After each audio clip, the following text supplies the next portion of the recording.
c'était comment, la question qu'on s'est posée, c'est comment on peut accélérer, comment on peut avoir une méthodologie d'innovation pour accélérer la démarche d'innovation technologique.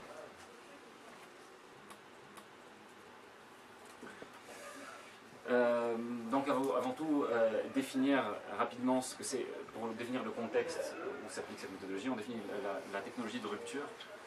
Une technologie de rupture, c'est quand cette technologie oblige, ne s'intègre pas à l'existant, mais oblige à repenser tout l'existant. Par exemple, le moteur électrique pour une voiture, ce n'est pas on change le moteur par un moteur électrique, c'est on redesign complètement la voiture. Et par définition, la technologie de rupture va tuer des acteurs et favoriser l'émergence de nouveaux acteurs. On ne s'intègre pas à l'existant, mais on bouleverse un peu la manière dont les choses étaient annoncées. Ensuite, pour continuer aussi, j'ai besoin de vous parler de la notion de promesse irrésistible. Alors, promesse irrésistible, quand vous développez un produit innovant, votre produit a une promesse. Qu'est-ce qu'il promet au client? Je ne sais pas quel... Le smartphone, c'est un accès à Internet dans votre poche à tout moment, par exemple. Ça, c'est une promesse. Tout produit a une promesse. Il y a la manière dont il est fait et ce qu'on vend, les bénéfices finaux qu'on vend. Par exemple, on parlait tout à l'heure de registre startup. La promesse, ce serait un gain de temps et d'argent pour la grande distribution qui utiliserait cet outil-là. Et quand on pense à un produit innovant, il y a deux types de... les promesses, on n'est pas sûr qu'elles vont fonctionner. Si je vous promets, je sais pas, une tablette qui vous permet de mieux doser votre café, c'est une promesse. Est-ce que vous êtes prêt à acheter quelque chose comme ça? On ne sait pas. Enfin, voilà. C'est une promesse qui est bien qu'innovante. On ne sait pas trop si ça intéresse quelqu'un. Et du coup, quand vous formulez une promesse d'un outil innovant, il y a un framework qui vous permet d'évaluer si cet outil va séduire, va marcher, va fonctionner ou s'il est risqué. Dans ce qui est favorable, dans ce qui va en faveur d'un outil innovant qui est adopté, il y a ce qu'on appelle les valeurs actuelles du marché. En fait, si votre produit innovant est meilleur que les produits actuels sur des critères d'achat avérés. Par exemple, sur les critères d'achat d'une voiture, pour rester sur cet exemple-là, on veut qu'une voiture soit rapide, on veut qu'elle consomme peu, on veut qu'elle ait de l'espace, on veut qu'on puisse la garer facilement. Parfois ça peut être contradictoire, mais ça, ce sont les critères par lesquels on achète aujourd'hui. Si vous faites un produit innovant qui bat les acteurs actuels sur l'un des critères d'achat actuels du marché, c'est un point extrêmement positif. Et un autre point positif, c'est si vous baissez les coûts. Quel que soit le domaine dans lequel vous êtes, si vous avez une innovation qui permet de faire la même chose 2 fois moins cher que la concurrence, vous êtes à peu près sûr que si vous fabriquez ce produit-là, il se vendra. De l'autre côté, qu'est-ce qui amène du risque lorsqu'on innove, lorsqu'on fait une promesse? Première, c'est le changement de comportement. Si votre innovation oblige les utilisateurs ou les clients à changer de comportement. Et pour ça, je vous citerai l'exemple. Est-ce que vous savez quelle est la logique de disposition des lettres de clavier? Toi, tu sais, mais c'est pas la question. C'était pour les machines à écrire. Ouais, mais attends, Bastien, tu sais que c'est pas pour toi. Le fait que les lettres soient en ordre alphabétique, ça faisait que les secrétaires tapaient trop vite et que ça faisait des tâches. Voilà. Donc on les a mises dans les ordres. C'est ça. En fait, l'ordre des machines à écrire est fait pour ralentir la vitesse de frappe. Pourquoi? Parce que les premières machines, c'était des machines mécaniques et quand on tapait trop vite, ça s'enrayait, en fait, ça se bloquait. Donc ils ont AZERTY et QWERTY, c'est optimisé pour que vous tapiez lentement. Sauf que quand on est passé à l'informatique, il n'y avait plus ce problème-là. Et donc il fallait juste sortir un clavier qui est optimisé pour la vitesse de frappe. Beaucoup ont essayé, ça n'a pas marché puisque les gens étaient habitués à taper sur du QWERTY et AZERTY. Donc quand votre innovation force les gens à changer de comportement, c'est un obstacle à l'adoption. Ça ne veut pas dire que c'est insurmontable, mais il faut le prendre en compte. Il faut en être conscient. Et autre obstacle, c'est quand c'est un nouveau poste de dépense. Un nouveau poste de dépense, c'est-à-dire quand on construit un produit innovant qui résout un problème pour lequel vous n'aviez pas l'habitude de payer. Soit parce que vous contentiez, vous supportiez le problème, soit parce que vous aviez une solution gratuite. Et dans cette catégorie-là, on peut parler de Fitbit par exemple.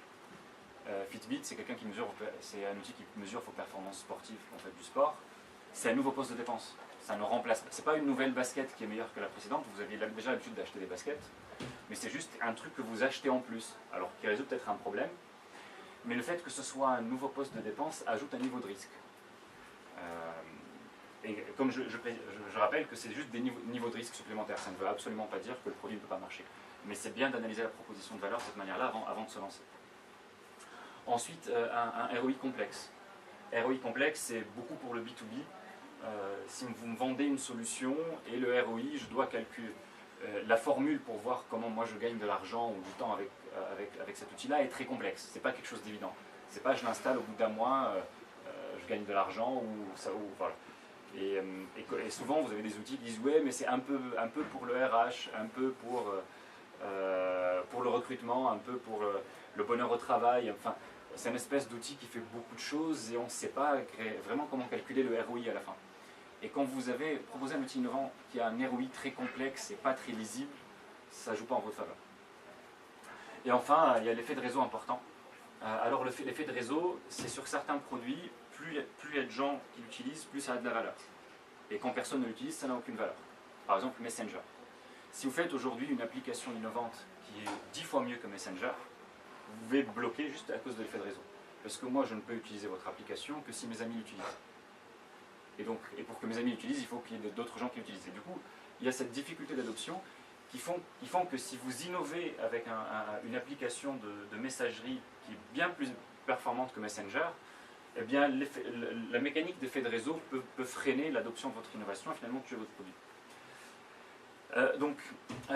L'idée c'est de dire, donc on parle d'innovation de rupture, et en fait avec le cadre dans lequel on va se placer pour cette méthodologie-là, c'est quand c'est des innovations de rupture avec une promesse irrésistible.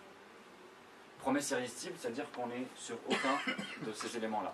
C'est-à-dire vous êtes dans une innovation de rupture qui correspond aux valeurs actuelles du marché ou à une baisse de coût. Et ça, c'est l'innovation des technologiques les moins risquées. L'intelligence artificielle, par exemple, on sait que ça fait une baisse de coût parce qu'il y a un peu moins de main-d'œuvre à gérer, etc. Et c'est une vraie valeur du marché. Aujourd'hui, les entreprises cherchent à réduire leurs coûts et notamment la main-d'œuvre. Donc, c'est une innovation technologique qui va réduire la main-d'œuvre et donc faire économiser de l'argent. Le ROI est simple. C'est pas un changement de comportement, pas pour le décideur. Lui, il remplace. Voilà. Et ça fait une baisse des coûts et ça répond à ce que les gens cherchent aujourd'hui. Donc ça, c'est un genre d'innovation où les promesses sont souvent irrésistibles, les promesses d'intelligence artificielle. Alors pour vous montrer un autre exemple de promesse irrésistible, ça c'est un extrait du site de Virgin Hyperloop One, donc c'est l'entreprise la plus financée pour le projet Hyperloop. Et donc où il compare des trajets, par exemple Toulouse-Paris, avec différents moyens de transport. Et le moyen de transport, l'avion, alors ils mettent 3h44 parce qu'ils prennent le vrai temps de transport de l'avion, qui est déplacement à l'aéroport, attente dans l'aéroport, le premier aéroport, le deuxième aéroport, déplacement centre-ville. Et du coup, dans ce contexte-là, le TGV est plus rapide que l'avion. Et le TGV pour Toulouse-Paris, il n'existe pas, mais théoriquement, il pourrait faire 3h05. Hyperloop peut faire 45 minutes. Donc, Hyperloop, leur promesse, c'est sans changer de comportement, à sécurité et à un prix équivalent, vous déplacez 5 fois plus vite ou 4 fois plus vite. Là, c'est une promesse irrésistible parce que c'est ce qu'on recherche quand on prend un moyen de transport d'une ville A à une ville B, si on veut que ça aille vite. Et bien là, sur une valeur du marché, ils battent à plate couture les acteurs existants. Donc, on sait qu'Hyperloop One, s'ils arrivent à construire ce projet-là à niveau de sécurité et prix égal, ça sera adopté. Il n'y a pas de question à se dire est-ce que c'est une innovation. C'est une promesse irrésistible. Autre produit pour illustrer, là, ça tous les 2 ans après vous allez voir un truc comme ça, un projet par des architectes d'une île incroyable qui est écolo, qui crée de l'énergie, où tout le monde est heureux. Mais le ROI, on voit bien déjà à la tête que ça a, que le ROI est extrêmement complexe. J'imagine que s'ils mettent tout ça, c'est pour essayer de récolter de l'énergie. Et en fait, donc le ROI va être un peu sur la différence de température et éventuellement, il y a quand même un coût pour faire un coût énergétique à faire fonctionner ça, mais ils vont essayer de faire une formule pour te dire qu'au final, on est gagnant. Et le changement de comportement est énorme, aller vivre dessus, voilà, c'est pas simple. Et donc, ce genre d'innovation, vous verrez plein de projets comme ça, mais voilà, on comprend que ce soit difficile à financer, ça demande beaucoup d'argent et c'est loin d'être une promesse irrésistible, c'est extrêmement risqué comme proposition de valeur. Pour vous donner un autre exemple, ça c'est Planetary Resources, qui est une start-up qui veut miner les astéroïdes. Donc ils veulent aller sur les astéroïdes proches de la Terre, extraire de l'eau, et utiliser cette eau-là pour créer du carburant pour les fusées. C'est-à-dire les fusées qui font un voyage spatial long n'auront plus à transporter tout leur carburant depuis la Terre, mais elles transportent juste suffisamment de carburant pour aller en orbite, et à partir de l'orbite, elles se refuelent pour aller plus loin. Et vu les coûts énormes que ça a de transporter du carburant du plancher vers l'orbite, en fait, d'aller chercher du carburant chez les astéroïdes, ça permettrait de réduire les coûts des voyages spatiaux par 95%. Donc, quand on réduit le coût d'un truc purement B2B de 95%, on imagine bien que c'est une promesse irrésistible. Alors, ils ne savent pas encore comment le faire, mais ils savent que le jour où ils y arriveront, ils auront des clients. Et il n'y a pas d'obstacle à ce niveau-là. Enfin, pour conclure avec des exemples comme ça et définir ce qu'est une promesse irrésistible ou ce qui ne l'est pas, là c'est une tablette de Sony d'ailleurs, enfin c'est pas une tablette, c'est un objet qui fait projecteur. Dessus il y a un OS Android, on peut télécharger des apps, etc. Et en fait on peut directement interagir avec l'image qui est là. Donc vous pouvez le poser sur la cuisine, ou c'est soit sur la table, soit sur le mur. La technologie existe et vous pouvez l'acheter aujourd'hui. Et donc cet objet-là, son concurrent direct, c'est les tablettes. C'est pas un smartphone, puisqu'on ne peut pas le mettre dans la poche, il n'est pas transportable. C'est pas non plus un ordi, puisque le confort n'est pas du tout le même. Mais c'est pour un usage à la maison. Donc son concurrent, c'est une tablette. Et par rapport aux tablettes, ils battent les tablettes sur un sujet qui n'est pas une valeur actuelle du marché des tablettes. En fait, avec un outil comme ça, on peut l'utiliser à plusieurs. On peut être autour et l'utiliser à plusieurs. Sauf qu'aujourd'hui, quand vous achetez une tablette, le fait de pouvoir l'utiliser à plusieurs n'est pas un critère d'achat. Les gens demandent plein de choses sur les tablettes, la puissance, l'autonomie, quel OS dessus, la caméra, etc. Mais personne ne demande est-ce que je peux l'utiliser avec plusieurs. À la limite, on montre à quelqu'un, mais... Et du coup, ils battent les tablettes sur une valeur du marché, sur une valeur qui n'est pas une valeur actuelle du marché. Et donc, c'est risqué. Les gens peuvent y adhérer, comme ne pas y adhérer. Et a priori, je pense que l'adhésion ne se fait pas complètement. Donc voilà, ça c'était pour fixer le cadre qu'on pense sain pour innover, pour investir massivement sur une technologie de rupture et pour lequel on va voir une méthodologie. Donc le cadre, c'est une technologie de rupture, c'est qu'on commence à travailler sur une technologie qui n'arrivera que dans 15 ou 20 ans, et notre but c'est de l'accélérer pour arriver avant tous les autres. Qu'on poursuit une promesse irrésistible, qu'on ne poursuit pas un produit innovant avec un risque important d'échec, mais qu'on soit sur quelque chose d'assez irrésistible. Si on est sur une techno que tout le monde voit venir, parce que c'est à ce moment-là où il y a besoin d'arriver avant tous les autres, on n'est pas sur une idée un peu secrète, originale, mais il y a une techno que tout le monde la voit venir et comment y arriver avant tous les autres. Et comme tout le monde la voit venir, il y a tout un peu le temps d'entreprise qui travaille dessus. Donc c'est ça le contexte dans lequel cette méthodologie est la plus efficace. Et du coup, la problématique, c'est comment faire une échappée pour arriver plus vite que les autres, quand vous êtes plusieurs entreprises à travailler dessus. Et deuxièmement, comment vendre dans 10 ans une technologie censée arriver dans 15 ans. Alors, la perception, donc R&T, c'est Research and Technology, par rapport à la R&D. Donc aujourd'hui, comment on voit la R&D, comme c'est une technologie de rupture, c'est que pour faire avancer la R&D, il faut du temps et de l'argent. Ce sont les deux paramètres sur lesquels on peut jouer.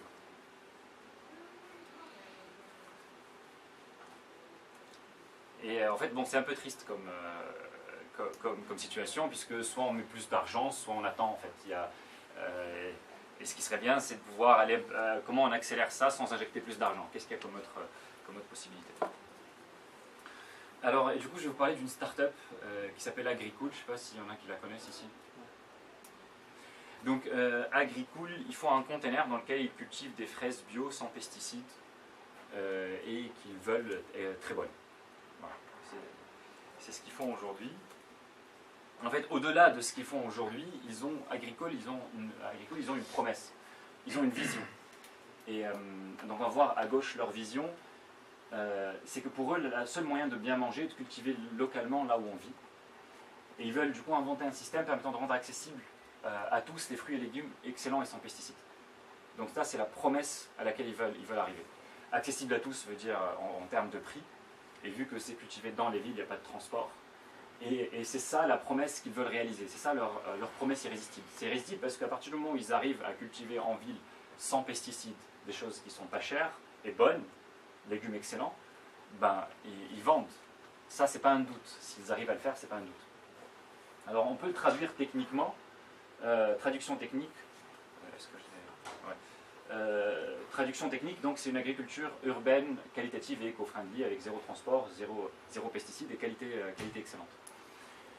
Mais avant d'aller vers cette vision-là, ce qu'ils ont fait, c'est un produit intermédiaire. C'est-à-dire que cette vision, ils y arriveront peut-être dans 10, 15 ou 20 ans, mais ils ont déjà commencé par mettre un produit. Donc leur start-up s'appelle Agricool. Il était une fois des fraises, c'est leur baseline aujourd'hui.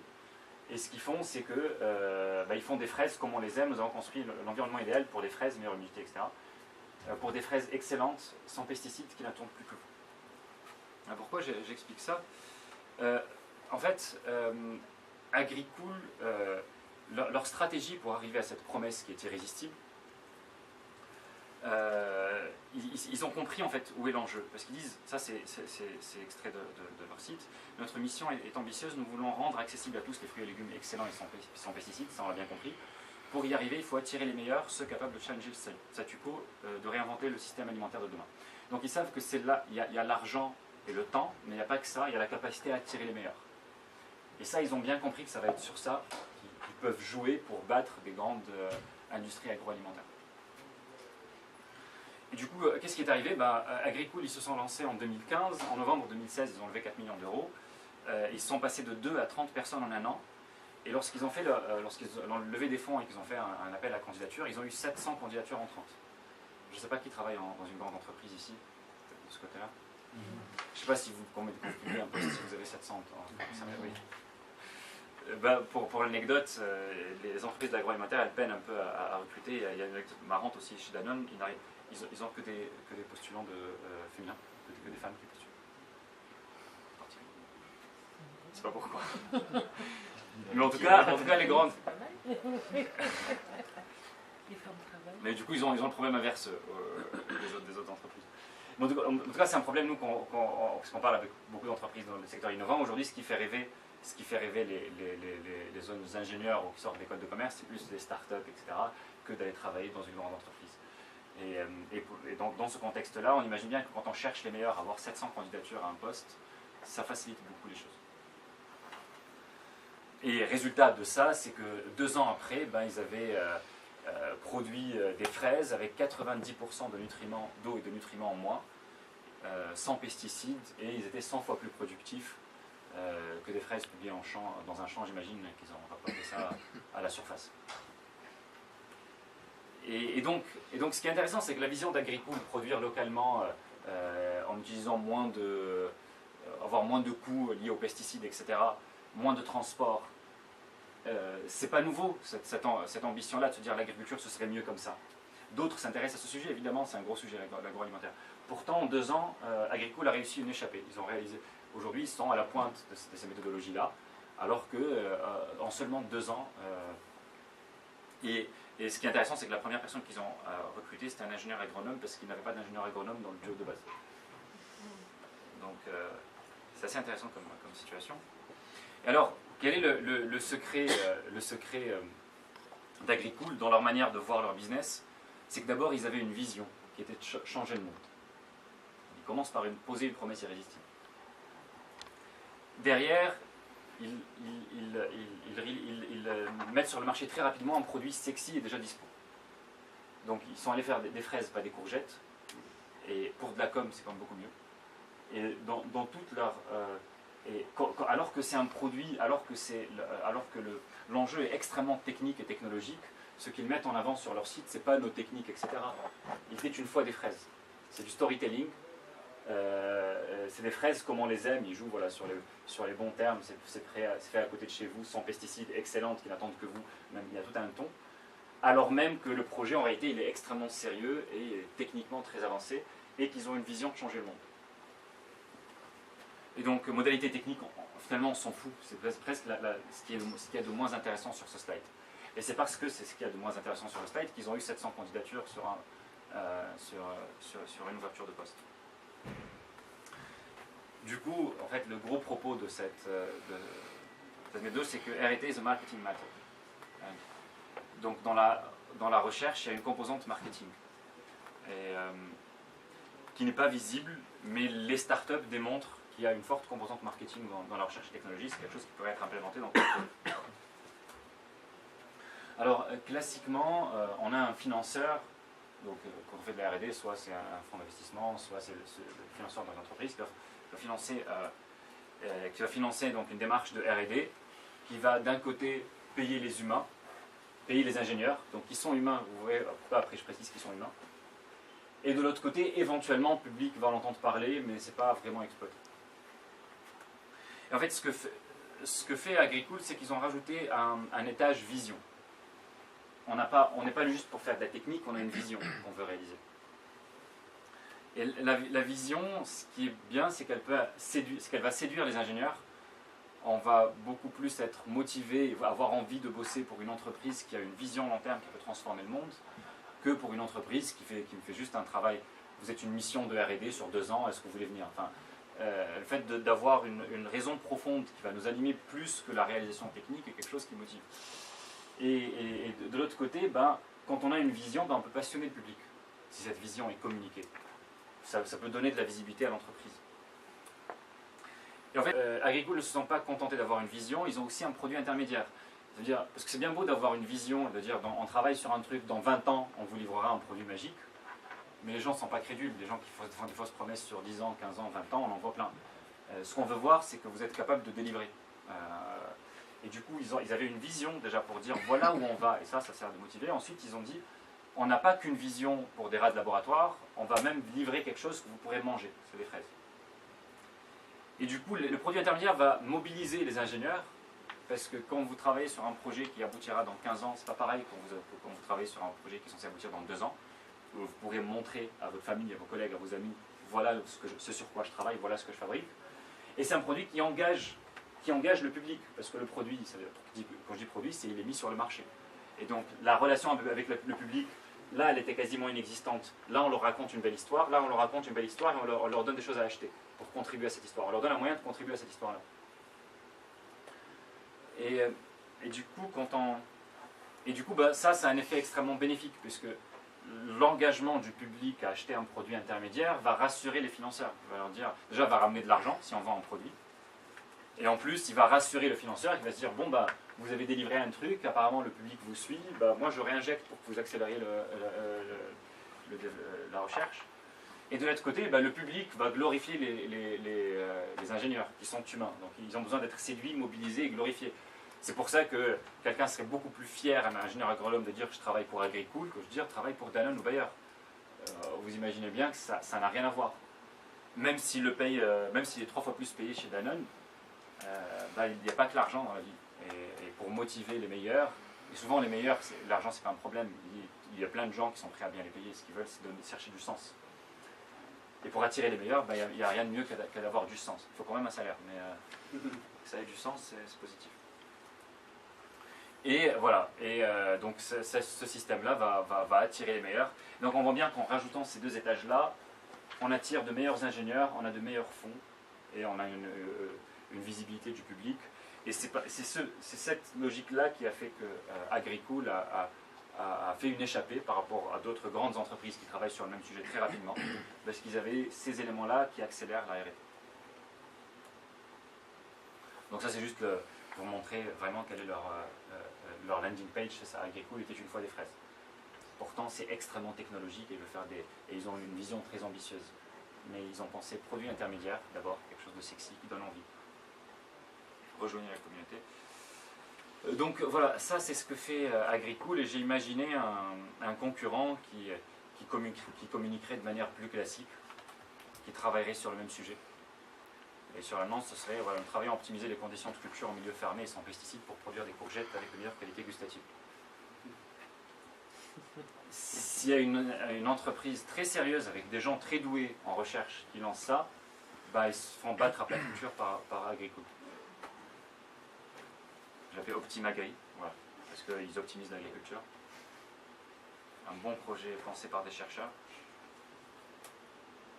Et du coup, quand on revient à ce que j'avais dit tout à l'heure, la triste équation avancement RT égale fonction de money and time, en réalité, on peut rajouter deux autres paramètres qui sont communication and shipping. Communication, donc c'est communiquer sa vision, ce que l'on veut faire, et séduire. Shipping, c'est délivrer. On ne travaille pas sur quelque chose dans 15 ou 20 ans, juste croyez-nous sur parole, on y arrivera un jour. Non, vous délivrez, montrez que vous allez faire. Du coup, encore une autre manière de dire la même chose. En fait, du coup, la conception initiale, c'est de dire tu as un financement nominal qui va lancer une machine de R&D qui va faire avancer l'état de l'art jusqu'à arriver à une certaine maturité. Quand on rajoute une vision forte, c'est un outil pour attirer des talents qui vont alimenter la machine à R&D. Et quand en plus, quand l'état de l'art avance un peu, on a un produit intermédiaire, ça nous fait de la publicité et de l'argent, puisque c'est un produit qu'on vend, et ça nous ramène encore plus d'argent dans la machine à R&D. Et évidemment, quel que soit le financeur, que ce soit dans une entreprise ou public, ou quand il voit qu'il y a un engouement autour du sujet, ben vous aurez plus d'argent.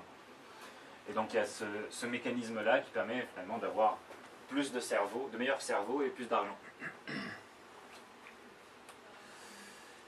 Voilà, donc ça c'est... Et donc le produit intermédiaire que sont les fraises n'est c'est qu'un produit intermédiaire, comme son nom l'indique.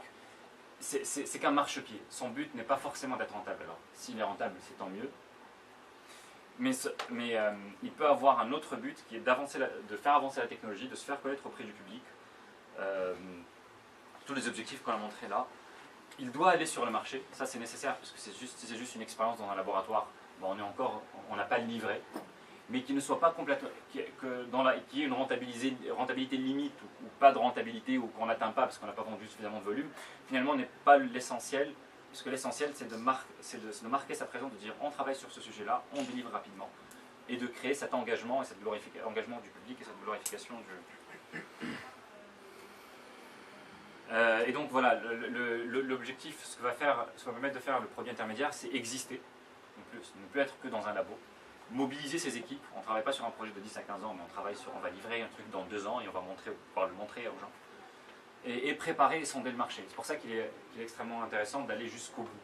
Même si ce n'est pas rentable, en tout cas, trouver la chaîne de distribution, trouver les arguments, livrer, et qu'il y ait des ventes, que des ventes soient conclues et que des gens achètent. Parce qu'aller jusqu'au bout permet de comprendre quels sont les meilleurs mécanismes de vente, permet de voir si... faire des ajustements, parce qu'il peut y avoir plusieurs produits intermédiaires, voir ce sur quoi le public répond le mieux pour faire les ajustements nécessaires. Et donc c'est extrêmement important, le produit intermédiaire ne reste pas dans le labo, il sort et il est vendu. Même si on n'arrive pas à le rentabiliser, il doit quand même sortir et être vendu.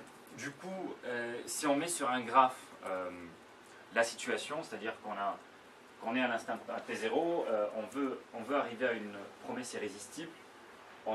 Et pour l'opportunité business qu'on constitue de la technologie, le marché et l'écosystème, est-ce qu'on est prêt à...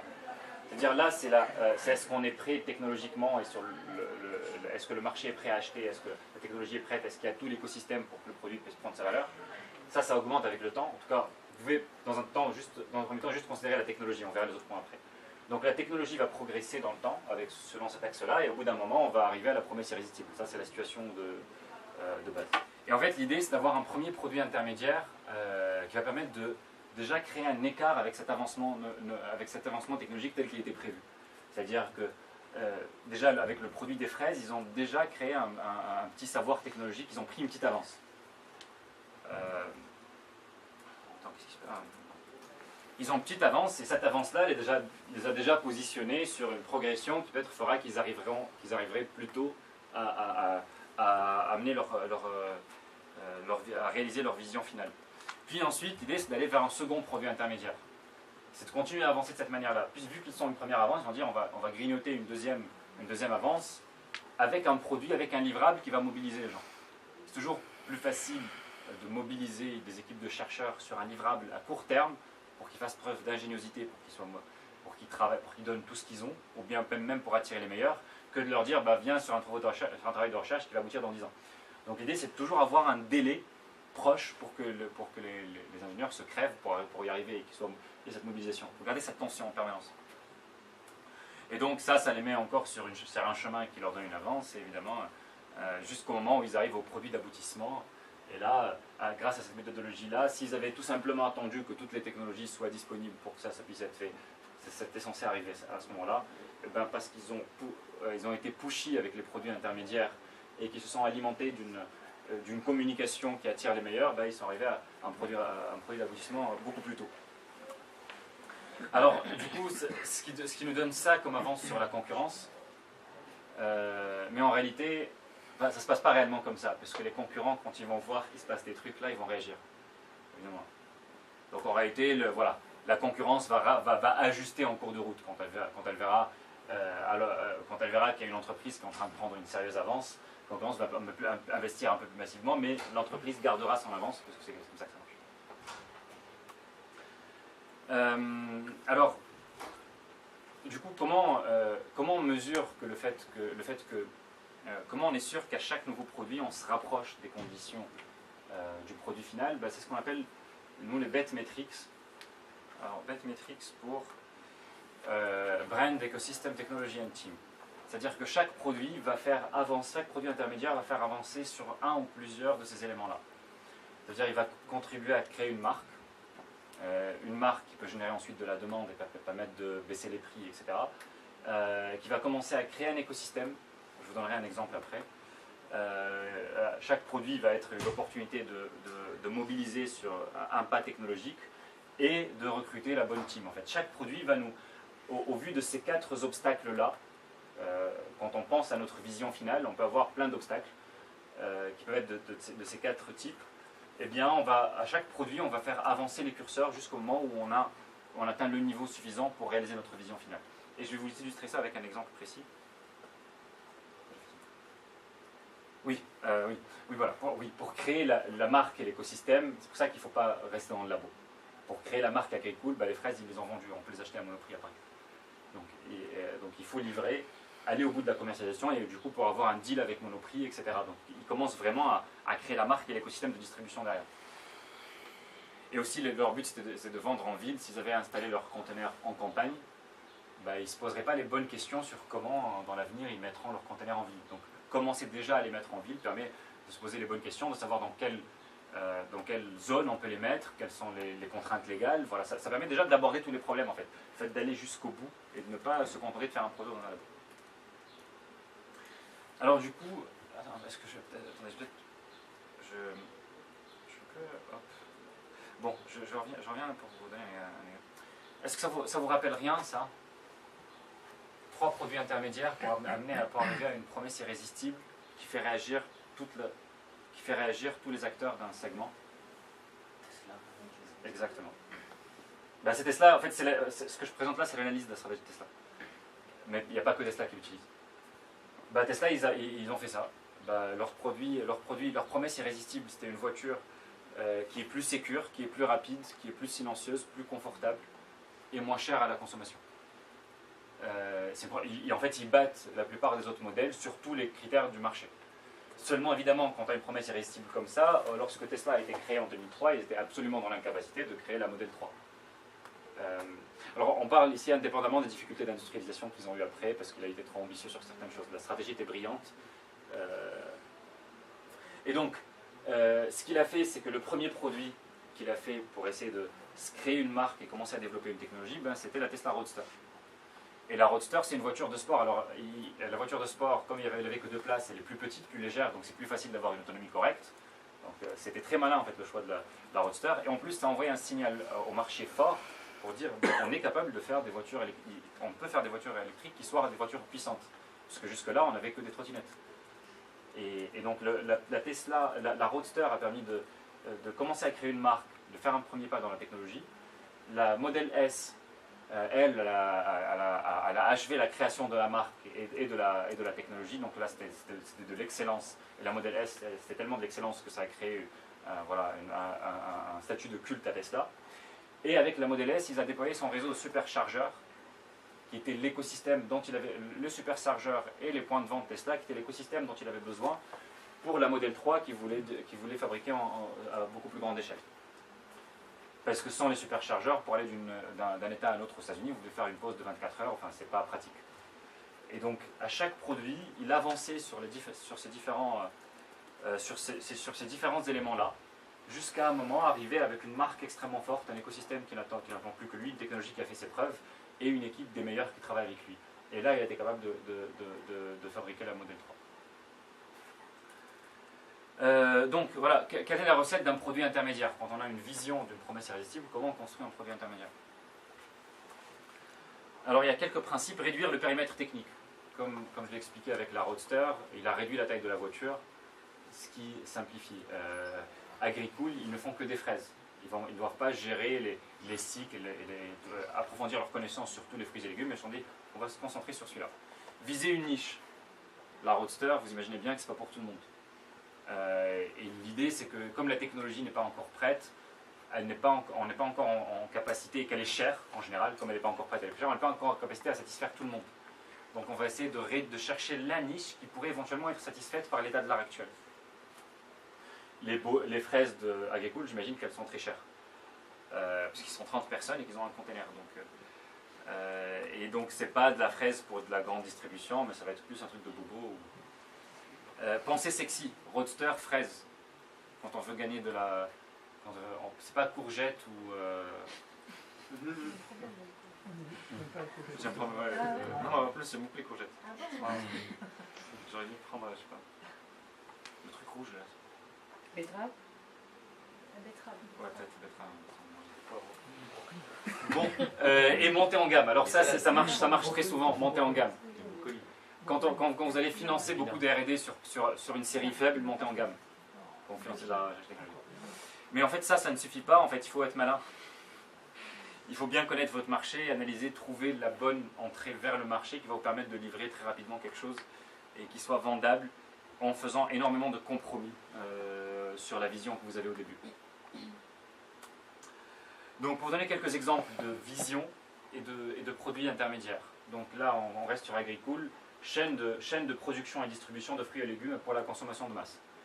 Et s'ils ont la technologie et qu'ils ont les spots qui développent l'écosystème, ils ont les containers déjà installés pour faire ça, ça sera une grande puissance agricole s'ils arrivent à réaliser leur vision. Produit intermédiaire, un container, fraises uniquement, c'est bobo CSP.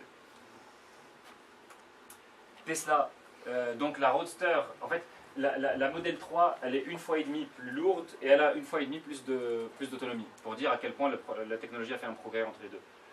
Et en même temps, elle est plus de 2 fois moins chère. Et bon, tous ces éléments-là expliquent que la Roadster, il en a vendu 2500 en 4 ans, et la Model 3, quand il a ouvert les précommandes, il en a eu 400 000 en 3 semaines. Ensuite, à droite, vous avez Soutex. J'aurais dû faire ça décomposé en 2 slides. Vous avez Soutex, qui est une start-up qui travaille sur les exosquelettes. Donc c'est et qui veut donc gérer toute l'articulation du bas pour faire marcher les paraplégiques grâce à exosquelette. C'est un usage médical. En réalité, le prototype sur lequel il travaille depuis plusieurs années, il doit valoir plus de 100 cas en fait. Et il a encore besoin de décennies de recherche et technologie, plus du lobbying réglementaire pour essayer de financer ça par les sécu. Enfin, c'est un enfer. Ils y arriveront un jour, mais ça, on ne sait pas quand. Il y a une autre start-up qui vise la même chose, mais qui a proposé un produit intermédiaire. Le produit intermédiaire, c'est un truc pour les skieurs paresseux. Pour dévaler les pentes, vous avez un truc qui supporte l'articulation du genou. Et du coup, c'est une articulation, ça simplifie beaucoup la problématique technique pour des gens qui n'ont pas de problème moteur. Ça coûte $2000 et c'est déjà en précommande. Donc eux, ils vont déjà se créer une marque, déjà avoir de la data sur l'utilisation des exosquelettes, déjà créer la référence, et eux visent la même chose. Et peut-être qu'avec leur stratégie, ils arriveront plus vite à réaliser la vision que Soutex, qui eux, ils travaillent dès aujourd'hui. Ensuite, là, il y a donc Hyperloop. Hyperloop, ils veulent faire leur engin, il doit aller à 1080 km/h sur 785 km. Ça, c'est le trajet le meilleur candidat pour le premier trajet Hyperloop, à 1 millième de la pression atmosphérique. En gros, il ramène le défi de l'espace sur Terre. Mais créer un tube sous vide de 785 km, c'est absolument... c'est tellement aberrant comme défi technologique qu'en fait, ils disent eux-mêmes que leur business model actuel, c'est plutôt de développer des technologies pour les vendre à d'autres entreprises, parce qu'ils savent que c'est pas demain qu'ils arriveront à faire vers un tube de 700 km sous vide. Et à pas que ce soit une bombe à retardement ou un truc où une fois sur deux tu meurs. Opérationnel un jour, on pense pas. Et à côté, l'équipe a splitté d'Hyperloop One. Et alors Arrivo, je crois qu'ils s'appelle Arrivo. Ouais, je crois que c'est Arrivo. Et donc ça a splitté et l'un des cofondateurs donc, est parti, a créé sa propre boîte. Et cette boîte-là s'est concentrée sur un produit intermédiaire. Ils se sont dit, on veut aussi faire un Hyperloop, mais ça c'est trop compliqué aujourd'hui, on va essayer de livrer quelque chose beaucoup plus rapidement. Et le produit intermédiaire, c'est de faire un truc déjà qui n'est pas sous vide. Donc pression atmosphérique. C'est pour qu'on monte dessus avec sa voiture pour faire des transports entre des villes et la banlieue, ville, aéroport, etc. Le premier tronçon, ils ont déjà un contrat aujourd'hui. Je ne sais plus avec quelle ville. C'est sur 320 km. Ça va juste que 420 km/h et le premier tronçon qui fait juste 51 km. Donc ils ont beaucoup plus réduit le périmètre, ce qui fait qu'ils vont pouvoir livrer. Alors ils disent en 2021, mais ce genre de start-up, elles ont toujours. C'est la course à qui annonce le plus tôt, mais après c'est autre chose. Mais en tout cas, on peut s'imaginer qu'avant 2025, eux, ils auront quelque chose de livré, un contrat qui a été rempli, et d'autres villes vont en commander, ce qui va leur permettre d'avoir plus d'argent, de travailler peut-être plus rapidement sur le contexte, sur le produit Hyperloop. Et enfin, donc, Planetary Resources, je vous en ai parlé tout à l'heure, c'est le minage des astéroïdes. Donc, c'est mission to find the most precious resource in space. Donc, ça, c'est leur vision. Water or near Earth asteroids to fuel human expansion beyond Earth. Je trouve cette phrase très jolie. Donc, leur vision, c'est pour alimenter l'expansion de l'homme au-delà de la Terre. C'est ça leur mission, c'est ça leur vision. Et quand on te dit est-ce que tu veux travailler pour l'entreprise qui va nourrir l'expansion de l'homme au-delà de la Terre, bah, c'est quand même... Je ne vais pas citer d'autres... et du coup, donc, leur promesse irrésistible, c'est amarrage des astéroïdes. Donc extraction et traitement, ça réduit 95% le coût des missions spatiales, ça arrivera un jour. Ce qu'ils ont fait aujourd'hui, le premier truc qu'ils ont mis, c'est un satellite avec l'assemblage de technologies existantes qui tourne autour de la Terre en orbite basse, qui va juste détecter de l'eau sur Terre, essayer de vendre ça à des exploitations agricoles. Voilà. Mais déjà, ils livrent quelque chose, ils essaient de faire du business avec, ils démontrent qu'ils savent mettre quelque chose sur orbite et la faire fonctionner. Et ils font une première étape. Et ça mobilise évidemment les chercheurs et les ingénieurs qui travaillent dedans. Donc voilà, donc c'était ça, donc la méthodologie, comment accélérer le time to market des innovations techno-radicales. Donc ce qu'il faut retenir, c'est R&T is a marketing matter. Et voilà, se rappeler de la stratégie de la promesse irrésistible et des produits intermédiaires pour se rapprocher. Donc merci, et ce que tu veux, je peux.